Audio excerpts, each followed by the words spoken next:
오늘부터는 에스라서 말씀 같이 살펴보려고 합니다. 에스라서는 바벨론 포로로 잡혀갔던 이스라엘 백성들이 70년 만에 다시 예루살렘으로 되돌아오는 과정, 그래서 예루살렘 성전을 재건하고 뿐만 아니라 무너진 이스라엘 백성들의 신앙이 회복되는 이야기입니다.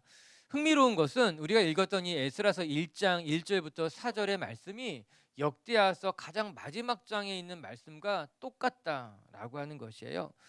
우리가 이 말씀 한번 읽어보면 좋겠더라고요. 우리가 에스라서 읽었으니까는 역대하 36장 가장 마지막 절 말씀인데 한번 같이 읽어볼게요. 22절 23절 시작. 바사의 고레스 왕 원년에 여호와께서 예레미야의 입으로 하신 말씀을 이루시려고 여호와께서 바사의 고레스 왕의 마음을 감동시키심에 그가 온 나라에 공포도 하고 조서도 내려 이르되 바사 왕 고레스가 이같이 말하노니 하늘의 신 여호와께서 세상 만국을 내게 주셨고 나에게 명령하여 유다 예루살렘의 성전을 건축하라 하셨나니 너희 중에 그의 백성된 자는 다 올라갈지어다. 너희 하나님 여호와께서 함께 하시기를 원하노다. 아멘.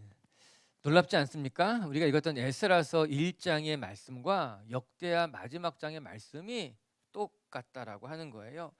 왜 이런 일이 일어났을까? 그 이유는 역대하 기자와 에스라서 기자가 동일하기 때문입니다. 역대기, 특별히 역대상 역대하는 바벨론에서 돌아온 이후에 그 이스라엘 백성들에게 우리가 어떤 민족인가에 대한 정체성을 이야기하고 있는 책이고요. 우리가 묵상하게 될 이 에스라서 말씀은 이스라엘 백성들이 이 바벨론 땅에서 어떻게 돌아오게 되었는가 그 사건을 기록하고 있는 책이 에스라서 말씀이라고 할 수 있을 거예요. 동일한 저자가 좀 다른 목적으로 이 역대기 상하와 또 에스라서를 기록하고 있다는 것입니다. 그러나 역대기에도 또 에스라서에서도 오늘 우리가 읽은 이 본문의 말씀은 동일하게 기록해 놓고 있더라고요. 왜 그렇게 했을까? 다른 목적으로 지어진 책, 다른 책이지만 이 두 책 모두 다 오늘 우리가 읽은 1장부터 4장까지 4절까지 말씀을 다 기록해 놓고 있는 거예요. 그만큼 중요하기 때문 아니겠습니까? 이스라엘이 바벨론 포로에서 돌아온 이들에게 남겼던 역대기에서도 또 돌아오는 과정을 설명해 주고 있는 에스라서에서도 우리가 읽은 이 말씀이 동일하게 중요하기 때문에 기록해 놓고 있는 것이에요. 그 내용이 무엇일까? 무엇이 그렇게 중요한 것일까? 한 책에서는 가장 마지막 장에 그리고 또 한 책에서는 가장 첫 장에 기록해 놓은 이유, 그 해답은 우리가 바벨론 포로에서 돌아온 이 사건이 우연히 일어난 것이 아니라 하나님께서 준비하신 하나님의 역사라는 사실을 밝혀주기 때문인 것입니다. 이 하나님의 말씀을 이루기 위해서 하나님께서 친히 준비하신 말씀이라고 하는 거예요. 역대기에서도 에스라서에서도 강조하고 있는 말씀입니다. 이미 여러 선지자를 통해서 특별히 예레미야를 통해서 바벨론에서 붙잡혀간 이스라엘 백성들이 70년 만에 되돌아오게 될 것이다. 이렇게 미리 딱 말씀해 놓고 있는 이 말씀을 하나님께서 이루어 가신다라고 하는 것입니다. 이는 하나님의 선포이기도 하며 또 하나님의 예언이기도 하고 또 한편으로는 언약이기도 할 것이에요. 하나님의 말씀이기 때문에 선포이고요. 아직 일어나지 않은 일이지만 예레미야를 통해서 말씀하신 예언이기도 하고요. 또 한편으로는요, 70년 이후에는 너희가 꼭 돌아오게 될 것이라고 하는 하나님의 약속이기도 하죠. 그리고 한 채 오차도 없이 때가 되자 이스라엘 백성들은 딱 70년 만에 다시 1차 포로 귀환으로 예루살렘에 도착하게 됩니다. 참 놀라운 일 아니겠습니까? 이 사건을 에스라서가 매우 구체적으로 기록해 놓고 있는 말씀이에요. 사랑하는 미책교회 성도 여러분, 하나님께서 말씀하신 것은요 1.1획도 틀리지 않고 우리의 삶에 정확하게 열매 맺게 될 줄로 믿습니다. 지금 형편이 어떠하든 간에 또 눈에 가능성이 보이든 간에 보이지 않든 간에 하나님께서 말씀하신 것은요 하나님이 반드시 이루어져 간다라고 하는 거예요. 당시 바벨론으로 끌려간 사람들이 우리가 다시 예루살렘으로 돌아갈 것이라 어느 누구도 상상하지 못했을 것입니다. 뿐만 아니라 아수르 제국을 무너뜨리면서 열강의 제국으로 등극한 이 바벨론 제국이 다시 쇠하게 될 것이라 상상할 수 있었던 사람들은 아무도 없었을 것이에요.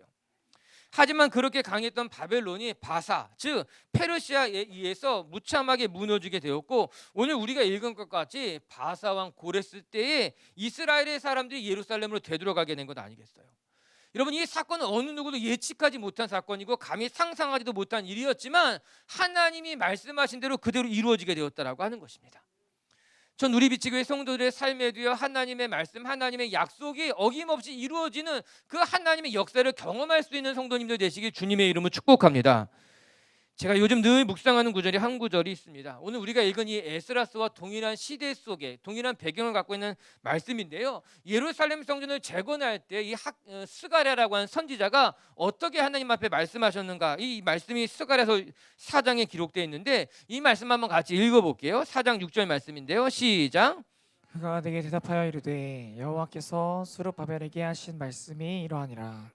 만군의 여호와께서 말씀하시되 이는 힘으로 되지 아니하며 능력으로 되지 아니하고 오직 나의 영으로 되느니라. 아멘. 우리가 찬양으로도 잘 알고 있는 말씀이죠. 이는 힘으로 되지 아니하며 능으로 되지 아니하며 오직 여호와의 신으로 되느니라. 이 말씀을 좀 더 쉽게 이해하려면요, 너희라는 단어를 붙이면 이해하기가 훨씬 쉽습니다. 만군의 여호와께서 말씀하시되 이는 너의 힘으로 되지 아니하며 너의 능력으로 되지 아니하고 오직 나의 영으로 된다라는 말씀이라는 거예요. 이 지난주 한 주 동안 이 말씀을 계속해서 묵상했어요. 무슨 뜻일까? 어떻게 내 삶에 적용할 수 있을까? 하나님이 이야기하더라고요. 정훈아, 너의 힘으로 되는 것 아니고 너의 능으로 되는 것도 아니고 우리의 삶의 모든 것은 하나님의 영광, 하나님의 영으로만 가능하다라고 하는 것이에요. 우리 비치교회 성도 여러분들도요, 내 지혜, 내 힘, 내 능력으로 살아가려고 몸부림치는 것이 아니라 하나님의 영, 하나님의 신, 하나님의 도우심으로 여러분의 삶의 자리 가운데 하나님의 역사가 나타나는 것을 경험할 수 있는 성도님들 되시기를 주님의 이름으로 축복합니다. 그럼 이제 에스라서 1장에서 하나님께서 에스라를 통해서 이스라엘 백성들에게 말씀하신 것이 무엇일까? 더 나아가서 이제 우리에게 주는 말씀이 무엇일까에 대해서 같이 함께 살펴보는 시간을 갖도록 하겠습니다. 첫 번째, 오늘 말씀을 통해 우리가 깨닫게 되는 것은 여러분, 우리의 삶의 회복은요, 오직 하나님께서 만들어 가신다라고 하는 것입니다. 우리의 힘, 우리의 능으로 되는 것이 아니라 오직 하나님께서 만들어 가신다는 거. 그렇기 때문에 여러분, 우리는 요행을 기다릴 것도 아니고요, 사람을 의지할 것도 아니고요, 오직 하나님만 기대하며 살아가야 된다라고 하는 것입니다. 오늘 에스라서 1장을 이렇게 시작합니다. 1장 같이 한번 1절 한번 읽어볼게요. 시작. 바사왕 고레스 원년에 여호와께서 예레미야의 입을 통하여 하신 말씀을 이루게 하시려고 바사왕 고레스의 마음을 감동시키심에 그가 온 나라에 공포도 하고 주서도 내려 이르되, 여호와께서 예레미야의 입을 통해서 하신 말씀을 이루게 하시려고 바사왕 고레스의 마음을 감동시키심에, 주어와 동사만 떼어 놓는다면 여호와께서 고레스 왕을 감동시키셨다라고 하는 것이에요. 앞서 살펴본 것과 같이 예레미야가 대언한 말씀을 이루기 위해서 하나님께서 어떻게 움직이셨는가? 고레스의 마음을 감동시키셨다고 하는 거예요. 즉, 고레스가 선한 사람이었기 때문에, 그가 대단한 사람이었기 때문에 이런 일을 한 것이 아니라 하나님이 그의 마음을 움직이셔가지고 하나님이 이루신 하나님의 역사라고 하는 겁니다. 바벨론에 붙잡혀간 이스라엘 사람들이 다시 예루살렘으로 돌아오게 된 것은 이 모든 일의 주체가 하나님이라고 하는 것을 분명하게 밝히는 말씀인 것입니다. 고레스를 통해서 말했지만, 고레스를 통해서 이루어진 것 같지만 그 뒤에 하나님께서 그의 마음을 움직이시고 역사를 움직이시는 것으로 말미암아 결국에 이스라엘 백성들이 되돌아오게 되었다라고 하는 것입니다. 바벨론의 포로가 돌아온 것은 우연히 일어난 것도 아니라는 거예요. 하나님의 손이, 하나님께서 움직이시다, 이렇게 이야기하고 있는 것 아니겠습니까? 여러분, 에스라서가 언제 쓰여진 책일까요? 포로 귀환 전에 쓰여진 책일까요? 포로 귀환 이후에 쓰여진 책일까요? 에스라서가 누구에게 쓰여진 책일까요? 에스라서의 원래 독자는 누구일까요? 여러분, 에스라서는요, 포로 귀환 전에 쓰여진 책이 아니라 포로 귀환하고 난 이후에 쓰여진 책이 에스라서예요. 누구에 쓰여진 책인가 하면요, 포로 귀환하고 난 이후에 예루살렘에 머물렀던 이스라엘 백성들에게 전해준 책이라고 하는 거예요. 결국 무엇을 말해주고 싶은가 하면은, 너희가 70년 동안 바벨론에서 포로 생활을 했는데 이제 이렇게 안전하게 다시 고향으로 되돌아왔지, 너희가 이렇게 돌아오게 된 근원적인 이유가 무엇일까? 너희가 어떻게 이곳에 안전하게 돌아오게 된 것일까? 이 모든 일을 이루신 것이 누구일까? 그 이야기하고 있는 것입니다. 고레스가 우리를 이곳에 보내준 것이 아니라 보이지 않지만 하나님이 너희를 다시 고향으로 되돌아오게 하셨다라는 말씀 전해주고 싶은 거예요. 역사의 흐름 속에서 너희가 우연히 이곳에 도착하게 된 것이 아니라 너희를 붙들고 계신 하나님이 너희를 안전하게 이곳에 돌아오게 하셨다라는 것을 말씀해주고 있는 책이 이 에스라서라고 하는 것입니다. 여러분, 우리가 역사를 바라보면서 이 사실을 간과하면 안 됩니다. 바사왕 고레스는 바벨론 왕하고는 전혀 다른 왕이었어요. 또한 아수르 왕하고도 달랐습니다. 우리가 알다시피 북이스라엘은 아수르 제국에 의해서 무너졌습니다. 아수르라고 하는 이 제국은 그 당시 강한 제국으로서 많은 나라를 무너뜨리고 난 이후에 그들은 어떻게 했는가 하면요, 바벨론과 같이 포로로 점령한 나라 사람들이 붙잡아 가지 않았습니다. 아수르 제국이 펼쳤던 정책은 혼혈 정책이었어요. 즉 정복한 나라들을 그 나라 사람들을 본국으로 이렇게 데리고 가기보다는 각 자기가 정복한 나라들의 사람들을 서주 이주시키는 것으로 말미암아 그 나라의 정체성을 흔드는 정책이 이 아수르의 정책이었다라고 하는 겁니다. 여기에서부터 사마리아 사람들에 대한 기원이 시작된 것 아니겠어요? 북이스라엘의 수도였던 사마리아가 아수르에 의해서 점령당하게 되자 아수르는요, 많은 이방 민족을 이 사마리아 땅에 정착시키게 되는 거예요. 그 가운데 이스라엘 사람들이 이제 이방 민족들과 같이 이렇게 함께 살게 되면서 이게 이방 민족들과 이게 국제 결혼이 일어나게 된 거죠. 혼혈인들이 생기게 된 거예요. 그래서 바벨론 포로에서 돌아온 사람들이 사마리아 사람들을 기피하기 시작하게 된 겁니다. 너희들은 이방 민족과 통혼한 사람들이다라고 말이에요. 반면에 바벨론은요, 나라들을 정복하고 난 이후에는요, 그 나라 사람들을 자기의 본국으로 데리고 가는 유화 정책을 펼치게 되게 됩니다. 아수르와는 정반대되는 노선을 가게 되는 것이에요. 일종의 유화 정책. 이스라엘 백성들 가운데 귀족들과 똑똑한 사람들 다 데리고 간 것이죠. 그 대표적인 사람이 다니엘이라는 사람, 에스더 같은 여인, 다 이스라엘 사람들이 포로로 바벨론에 붙잡혀간 사람들이었습니다. 그리고 난 이후에 바벨론을 정복한 페르시아 바사 제국은 바벨론과 또 다른 정책을 펼치게 됩니다. 바벨론이 다 포로로 붙잡혀 왔다면은 이 바사 페르시아는 붙잡혀 왔던 이스라엘 사람들 모든 민족들을 다시 본국으로 돌려보내는 정책을 하게 되는 겁니다. 이것 때문에 이스라엘 사람들만 돌아간 것이 아니라 다른 민족들도 다 다시 고향으로 되돌아가게 된 것이에요. 오늘 우리가 읽고 있는 에스라의 배경이라고 말할 수 있을 것입니다. 그런데 오늘 에스라는 우리에게 무엇을 가르쳐주고 있는가 하면은 이 모든 사건의 그 한 가운데는 하나님의 섭리가 작용하고 있었다는 것을 말씀해주고 있는 거예요. 바사왕 고레스가 펼친 이 포로 귀환 정책 속에 하나님의 손길이 담겨져 있다는 것을 보여주고 있는 것입니다. 어떤 사람들은 바사왕 고레스가 대단한 사람이기 때문에 그의 정책일 뿐이라고 말하지만 그렇지 않습니다. 이스라엘 사람들만 돌아간 것이 아니라 모든 민족이 돌아간 것 아니냐 이렇게 말하지만 그것도 틀린 말이라고 하는 거예요. 하나님께서 고레스의 마음을 움직이셨기 때문에 그의 마음에 감동을 주셨기 때문에 고레스 왕이 그렇게 정책을 펼쳐갈 수 있었다는 역사 그 이면의 이야기를 하고 있는 것 아니겠습니까? 여러분 한번 생각해 보시기 바랍니다. 고레스 왕이 어떻게 그런 정책을 가지게 되었을까? 더 나가서 하필이면 예레미야 선지가 이야기한 딱 70년 만에 어떻게 그러한 역사가 공교롭게 일어나게 된 것일까라고 말이에요. 이 모든 것 속에서는 하나님의 영이 하나님의 손이 고레스의 마음에 그때에 감동을 주고 그때 이스라엘 사람들 돌아가게 하시는 하나님의 손의 역사라고 하는 것입니다. 사랑하는 빛의 교회 성도 여러분, 우리의 삶의 구석구석 하나님의 역사가 있는 줄로 저는 믿습니다. 여러분, 우리가 비록 보지 못한다 할지라도 우리가 깨닫지 못한다 할지라도 우리의 삶의 모든 영역에 하나님은 지금도 여전히 하나님의 섭리에 따라서 하나님의 때에 맞춰서 하나님이 지금도 움직이고 계신다라고 하는 거예요. 전 우리 빛의 교회 성도들이 여러분 곁에서 여러분의 삶의 모든 영역에서 역사하시는 하나님의 손길을 믿고 그 하나님의 손길을 붙들고 삶의 자리에서 승리하시는 분들 되시기를 주님의 이름으로 축복합니다. 그렇기 때문에 우리가 반드시 짚고 나가야 할 일이 있는 거예요. 바벨론 포로 귀환의 사건을 우연이라고 생각하면 안 된다는 거죠. 바벨론 포로로 붙잡혀 갔지만 우연히 때가 되니까는 그 시대적인 상황에 맞춰서 우리가 다시 고향으로 되돌아왔다. 우리도 그렇기 때문에 우리의 삶에도 이런 우연이 일어나면 좋겠다 생각한다면 큰 실수라고 하는 거예요. 이스라엘 사람들이 우연히 돌아가게 된 것과 같이 내 삶에도 이런 좋은 일이 있으면 좋겠다라고 생각하면 잘못된 생각이라고 하는 거예요. 우연히 일어난 것이 아니라는 거예요. 여러분의 삶에 우연을 기대하지 말라라고 하는 거예요.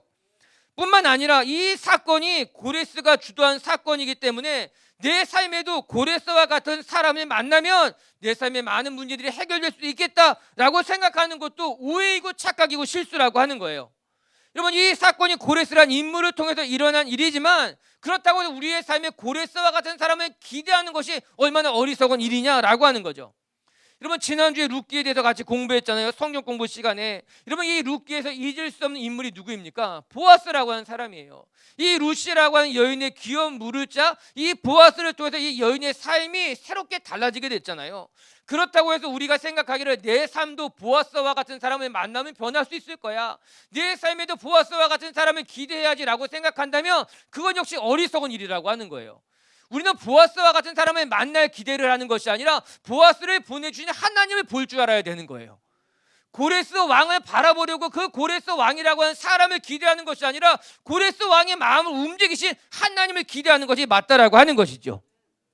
사랑하는 미치교회 성도 여러분, 여러분의 삶의 자리 가운데 일하시는 분이 하나님이시라는 사실, 이 엄연한 사실 잊지 마시고 여러분의 삶에 좋은 일, 우연히 일어날 일을 기대하지 마시고 나도 고레스와 같은 좋은 사람을 만나면 되겠지, 그런 어리석은 사람을 기대하지 마시고 그 뒤에 일하신 하나님, 오늘도 우리의 삶을 붙들고 계신 하나님을 기대하고 그 하나님을 바라는 성도님들 되시길 주님의 이름으로 축복합니다. 두 번째, 또 오늘 말씀을 통해 배우게 되는 것은요, 하나님께서 이렇게 우리의 삶을 일하실 때 어떻게 역사하시는가, 우리 마음에 감동을 주셔서 일하시는 분이 우리 하나님이라고 하는 것입니다.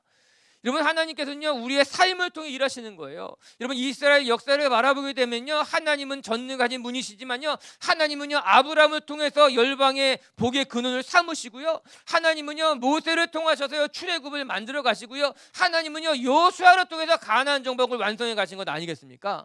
하나님은요 언제든지 여러분을 통해서 여러분과 함께 일하시길 원하시는 분이 우리 하나님이라고 하는 거예요. 오늘 5절의 말씀을 이렇게 이야기하고 있습니다. 5절 말씀 읽어볼게요. 시작. 제사장들과 레위 사람들과 그 마음이 하나님께 감동을 받고 올라가서 예루살렘의 여호와의 성전을 건축하고자 하는 자가 다 일어나니, 바사왕 고레스가 이 내린 칙령에 따라서 이스라엘 사람들이 돌아가게 되었어요. 그런데 이 상황을 에스라가 어떻게 말해주고 있는가? 하나님께 감동을 받은 사람들이 일어나서 이렇게 말하고 있더라고요. 즉, 누구를 통해서 어떻게 하나님께서 일하시는가? 하나님께서 그들의 마음에 감동을 주시는 것으로 말미암아 마음에 감동을 받은 사람들이 일어났다라고 하는 것입니다. 그러면 사실 이 바벨론에서의 70년의 시간은 지난 과거를 잊기에 충분한 시간이라고 말해도 틀리지 않을 것입니다. 여러분, 우리가 10년만 지나도 많은 것들을 잊고 그냥 새 삶에 적응하고 정착하게 되는 것 아니겠습니까? 무려 70년이라는 세월이 흘렀다라고 하는 거예요. 한 세대를 30년이라고 말한다면요, 두 세대 이상 10년이 시간이 지나간 것 아니겠어요? 여러분, 10년이면 강산이 변한다는데 강산이 7번이나 변하는 짧지 않은 긴 세월이 흘렀다라고 하는 것입니다. 그런데 놀랍게도 하나님께서 그들의 마음을 흔드시니 그들의 마음에 감동받기 시작했다라고 하는 거예요. 우리가 다음 주에 좀 더 구체적으로 들여다보게 될 텐데, 고레스 왕이 칙령을 내리게 되자 사람들의 마음이 움직이기 시작하게 된 거예요. 그리고 이때 에스라는 하나님께서 그들의 마음을 감동시키셔서 그들이 움직이기 시작했다, 이렇게 말씀하고 있더라고요. 즉, 이렇게 긴 시간 동안 삶의 자리에서 정착한 사람들이었지만 그들이 하나님의 감동을 받아서 삶을 헌신하고 결단하기 시작했다라고 하는 겁니다. 자신의 결단이지만요, 그 마음을 움직이시는 분은 하나님이라고 하는 사실인 거예요. 다시 고향으로 되돌아가서 예루살렘 성전을 재건하는 일이 엄청나게 고단하고 힘든 일이지만 하나님은 그들의 마음에 감동을 주시고 감동을 받은 사람들이 일어나서 예루살렘으로 돌아가기 시작했다라고 하는 것입니다. 여러분, 하나님께서 마음에 감동을 주시면요, 그 감동에 따라서 순종하게 되면요, 우리의 삶에 하나님의 열매가 맺혀지게 되는 줄로 저는 믿습니다.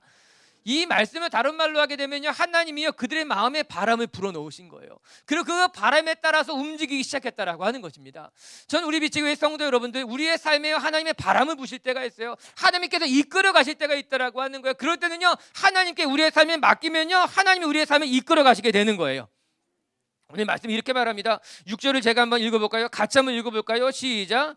그 사면 사람들이 은그릇과 금과 물품들과 짐승과 보물을 돕고 그 외에도 예물을 기쁘게 드렸더라. 이제 이스라엘 백성들이요, 마음의 감동을 받아서요, 자기가 가진 것들을 하나님 앞에 내어놓기 시작했다라고 하는 거예요. 은과 금그릇과 물품들과 짐승들과 보물들과 여러 가지 것들을 가지고 하나님의 성전을 재건하는 일에 동참했다라고 하는 것입니다. 여러분, 우리가 잊지 말아야 될 것은요, 이렇게 하나님 앞에 헌신하는 사람들이 없이는요, 하나님의 성전은 다시 재건될 수 없었다라고 하는 겁니다. 자신의 것을 하나님 앞에 내어놓는 사람들이 있었기 때문에요, 하나님의 성전, 예루살렘 성전이 다시 재건될 수 있었던 것 아니겠습니까? 이게 하나님께서 동역하는 방법, 하나님께서 역사하시는 방법이라고 하는 것입니다. 오늘 여러분의 손과 여러분의 헌신과 여러분의 기도와 여러분의 삶을 통해서 하나님께서 일하시고 하나님의 열매가 맺혀질 수 있게 되길 주님의 이름으로 축복합니다. 여러분, 유독 눈에 띄는 단어가 무엇입니까? 기쁘게 하는 단어라고 하는 거예요. 여러분, 거기 동그라미 치셔야 됩니다. 하나님 앞에 자신의 것을 드리는데 기쁘게 감사하는 마음으로 하나님 앞에 내어드렸다라고 하는 거예요.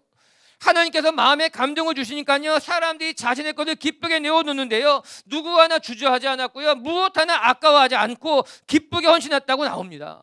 전 이런 분위기가 너무나 좋은 거예요. 이 이스라엘 공동체 그 당시의 분위기는요, 자신의 것을 가지고 하나님 앞에 예배하기 원했던 거예요.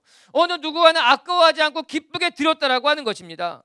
여러분, 우리도 이런 분위기가 되면 좋겠어요. 먼저 사랑합니다라고 말하는 분위기인 거예요. 먼저 고맙다고, 먼저 감사하다고, 먼저 헌신하는 분위기라고 하는 거예요.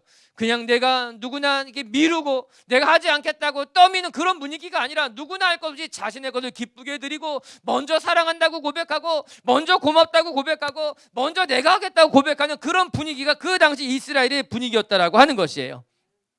할렐루야.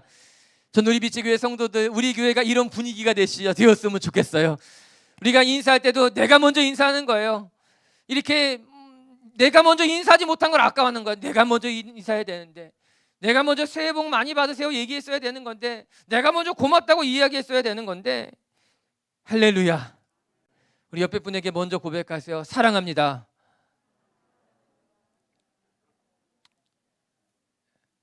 멀리서 보면은 눈치 보지 말고 먼저 달려와서 인사하는 거예요. 목사님 안녕하세요. 그게 그런 분위기가 되는 거죠. 나를 봤을까 못 봤을까, 이 어색해하고 뭔가 이 그런 게 아니라, 먼저 가서 인사하고, 나를 못 봤으면 이렇게 돌려서 나를 인사하고, 저만이 아니라 서로 우리가 보면서 반갑습니다. 저가 누굽니다. 저는 아는데 저를 모르시죠? 이렇게 서로 인사하는 분위기가 되는 거예요. 퀴즈 내시면 안 돼요. 그럴 때 제가 누굴까요? 그런 건 아니고 인사하는 거예요. 이런 바울의 고백을 같이 한번 읽어볼까요? 바울은요, 빌립보서에서 이렇게 고백하고 있어요. 시작.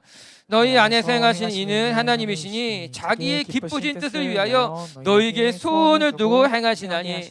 바울이 빌립보 교회에게 이야기하고 있습니다. 하나님께서 어떻게 일하시는가? 하나님께서는 일하시는 분, 우리 안에서 어떻게 일하시는가? 너희 안에 소원하는 마음, 즉 사모하는 마음을 주시고 일하신다라고 하는 거예요. 이거 우리말 성경을 통해서 보면요, 어떻게 이야기하고 있는가 하면요, 하나님의 기쁘신 뜻을 위하여 우리에게 결단하게 하시고 우리에게 행동하게 하십니다. 이렇게 번역하고 있더라고요. 즉 하나님께서요, 하나님의 일을 이루어 가실 때요, 우리에게 마음을 주시고요, 우리에게 결단하게 하시고요, 우리에게 행동하게 하신다고 그렇게 이야기하고 있는 것 아니겠습니까? 우리 하나님은요, 억지로 하시는 분이 아니신 거예요. 우리 마음에 사모하는 마음을 주시고, 소원하는 마음을 주시고, 기쁨으로 감당하게 하시는 것, 결단하게 하시고 헌신하게 하시는 분이 우리 하나님이라고 하는 거예요.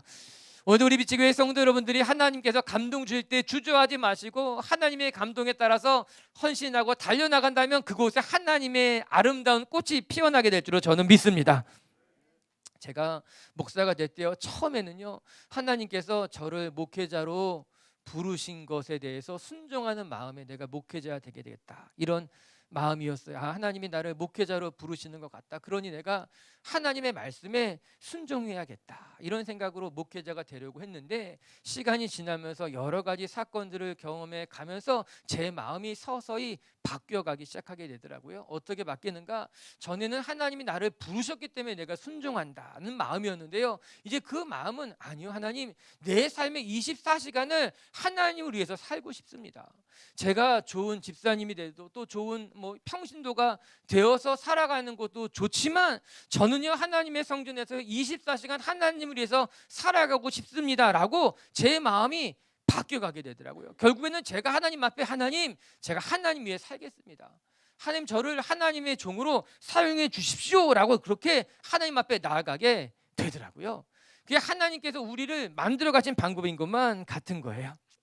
비록 저는 목사가 되고 또 여러분의 삶의 자리에서 살아가지만 저든 여러분이든 우리 모두 다 정말 하나님이 주시는 마음 따라서 하나님 앞에 우리의 삶을 기쁘게 내어드릴 수 있는 하나님의 백성들 되시기를 주님의 이름으로 축복합니다. 세 번째, 끝으로 한 가지만 더 살펴볼 것은요, 오늘 이 본문의 말씀을 계속 읽으면서 처음부터 끝까지 제 마음속에 떠나지 않은 생각이 한 가지가 있었는데, 그것은 무엇인가? 때가 되면 고난은 끝이 난다라고 하는 거예요. 세 번째, 오늘 말씀을 통해서 배우게 되는 건 모든 고난에는 끝이 있다는 겁니다. 한번 따라해 볼까요? 모든 고난에는 끝이 있습니다. 여러분, 아무리 힘들고 어려운 일이 있다 할지라도요, 끝이 보이지 않는 고난 같더라도요, 때가 되면 모든 고난에는 항상 끝이 있다는 거예요. 오늘 이 말씀이 그걸 우리에게 보여주고 있어요. 우리 3절 말씀 한번 같이 읽어볼게요. 3절입니다. 시작. 이스라엘의 하나님은 참신이시라. 너희 중에 그의 백성된 자는 다 유다 예루살렘으로 올라가서 이스라엘의 하나님 여호와의 성전을 건축하라. 그는 예루살렘에 계신 하나님이시라. 너희들은 다, 너희 중에 그의 백성된 자는 다 예루살렘으로 올라가라. 이게 고레스의 명령이었거든요. 근데 이 말씀 올라가라라고 하는 단어를 다른 성경으로 보게 되면요, 돌아가라 이렇게 번역하고 있더라고요. 무슨 말이겠습니까? 이제 포로로 잡혀왔던 모든 이스라엘 백성들은 다시 너의 고향으로 돌아가라라고 하는 거예요. 과거에는 70년까지는 어느 누구도 돌아가고 싶었지만 돌아갈 수 없었습니다. 예루살렘에 가서 마음껏 예배하고 싶었지만 예루살렘으로 갈 수 없었기에 그들은 그 바벨론 땅에서 회당을 지어서 회당에서 모이면서 하나님을 예배했습니다. 그들이 마음대로 예배할 수 없었고 마음대로 돌아가고 싶어도 돌아갈 수 없었다는 거예요.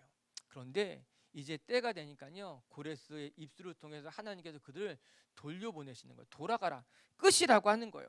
너희가 지금까지 이 땅에서 수도 없이 많이 억압을 당하고 고통을 당하고 너희 가운데 자유가 없었지만 이제 이 고난이 끝이라는 거예요. 너희 다 돌아가라라고 하는 거예요. 여러분, 에스라서는요, 이스라엘 백성들의 포로 생활의 끝과 또 예루살렘에서의 새로운 삶의 시작을 말하고 있는 책이 에스라서라고 하는 겁니다.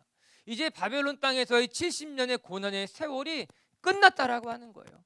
끝나지 않을 것만 같던 이 시간들이 끝났으니 이제 너는 다시 회복의 길로 나아가라, 그 말씀하고 있는 건 아니겠습니까? 사랑하는 빛의 교회 성도 여러분, 우리의 삶에 하나님의 이런 회복이 일어나게 될 줄로 저는 믿습니다. 여러분, 우리 7절 8절 말씀 한번 같이 읽어볼까요? 7절 8절 말씀 시작. 고레스 왕이 또 여호와의 성전 그릇을 꺼내니 옛적에 느부갓네살이 예루살렘에서 옮겨다가 자기 신들의 신당에 두었던 것이라. 바사 왕 고레스가 창고지기 미르닷에게 명령하여 그 그릇들을 꺼내어 세워서 유다 총독 세스바렛에게 넘겨주니, 이런 회복이라고 하는 것이 무엇인가? 원래 자리로 되돌려 보내는 거예요. 오늘 고레스가 느부갓네살이 뺏어서 왔던 그 모든 것을 다시 원래 자리로 되돌리게 했다라고 하는 것입니다. 아니, 하나님께서 다시 이스라엘 백성들의 모든 것들을 원래 자리로 되돌아가게 했다라고 하는 거예요. 사랑하는 빛의 교회 성도 여러분, 여러분의 삶에 다시 모든 것이 원래 제자리로 돌아가게 되기를 주님의 이름으로 축복합니다. 건강을 잃은 사람은 다시 건강한 모습으로 돌아갈 것이고, 마음의 상처를 받았던 사람은요, 상처밖에 그 이전의 모습으로 되돌아가게 되는 것이고, 하나님이 우리를 지으셨을 때 그 모습, 보시기에 좋았던 모습 그대로 우리를 다시 되돌리게 하실 줄을 저는 믿습니다. 그래서 여러분의 삶의 자리 가운데 우리를 회복시키시고 다시 원래 모습으로 되돌려 가시는 하나님을 경험하시고 이 한 주간의 삶의 자리에서도 승리하시는 우리 빛의 교회 가족들 되시기를 주님의 이름으로 축복합니다.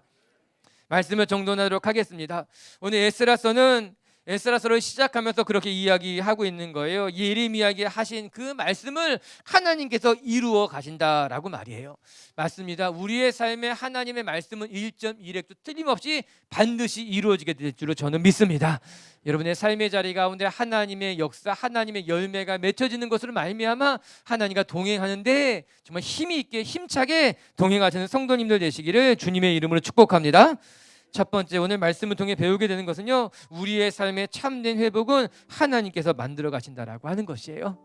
여러분, 우리는 우연을 기대하거나 고레스와 같은 사람을 기대하는 어리석은 자가 되지 마시고 우리의 삶을 붙들고 계시는 하나님을 기대하고 하나님을 바라는 것으로 말미암아 하나님의 역사의 손을 경험하는 성도님들 되시기를 주의 이름으로 축복합니다. 두 번째, 하나님께서 어떻게 일하시는가? 우리의 마음에 감동을 주셔서 하나님께서 우리의 삶을 통해 일하신다라고 하는 거예요. 우리 빛의 성도님들의 마음에 늘 하나님의 감동이 있게 되기를 바랍니다.